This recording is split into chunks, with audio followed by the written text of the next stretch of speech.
Now, the Rugby World Cup was labelled as a money spinner for New Zealand retailers. It was thought some $700 million would be pumped into the economy, but some suburban businesses say that they didn't benefit from the splurge, and if anything, they're a bit out of pocket. Joining me now is Ashley Church, the Chief Executive of the Newmarket Business Association. Morning, Ashley. Good morning. Should we perhaps have been so optimistic, do you think? I think, yes, we should have overall. As a spectacle for New Zealand, as an opportunity to promote New Zealand and showcase New Zealand, I think the Rugby World Cup was absolutely fantastic. And in terms of the three measures of business that we would look at to determine whether it was successful or not, on two scores it was extraordinarily successful. As a postcard for New Zealand to encourage people to come back here and to encourage others to come here, and to the 400 or 500 million people that saw the event on television, spectacularly successful, and I think that's a big tick.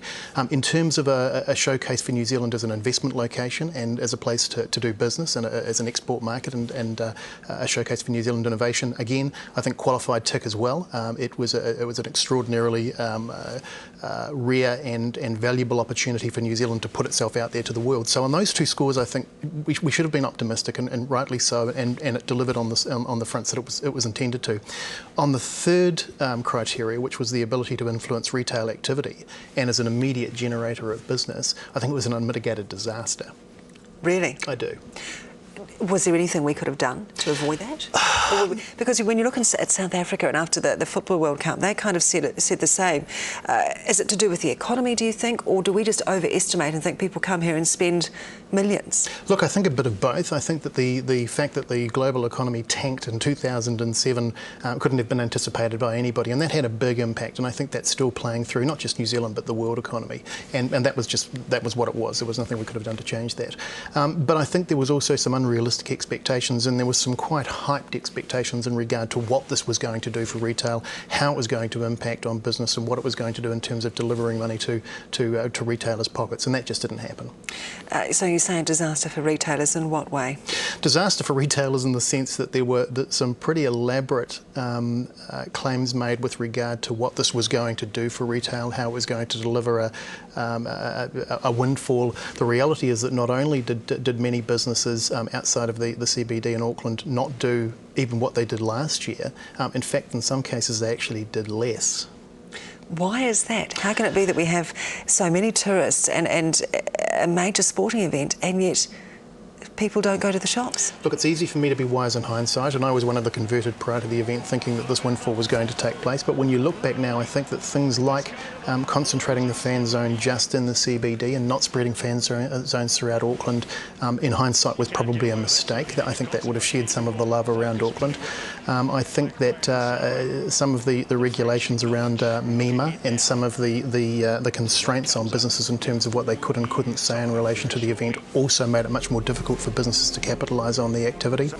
I just think that there was capital investment that took place by some businesses in expectation of the promises that had been made, and I think that had there been more collaboration, had there been more cooperation with the businesses concerned, there may have been a more strategic tack taken that would have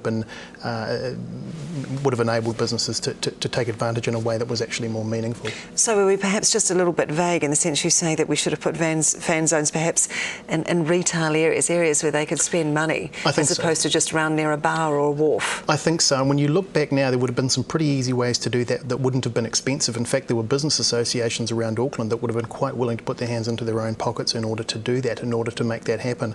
But there was a slavish adherence to making sure that everything was focused on the CBD, and of course we saw what happened on opening night.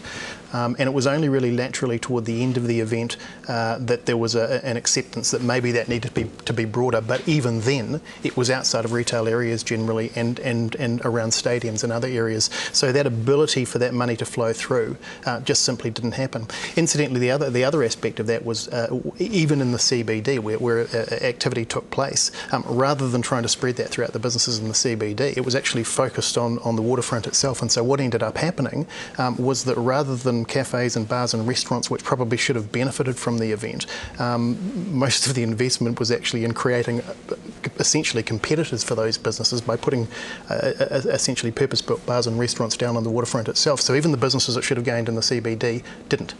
Just quickly, we've learned a lot. Would you be keen to host events again, but no to question. rethink how we do that? Absolutely, no question that we should do it again. I think the event overall was a spectacular success. It's just a case of making sure that consultation is broader.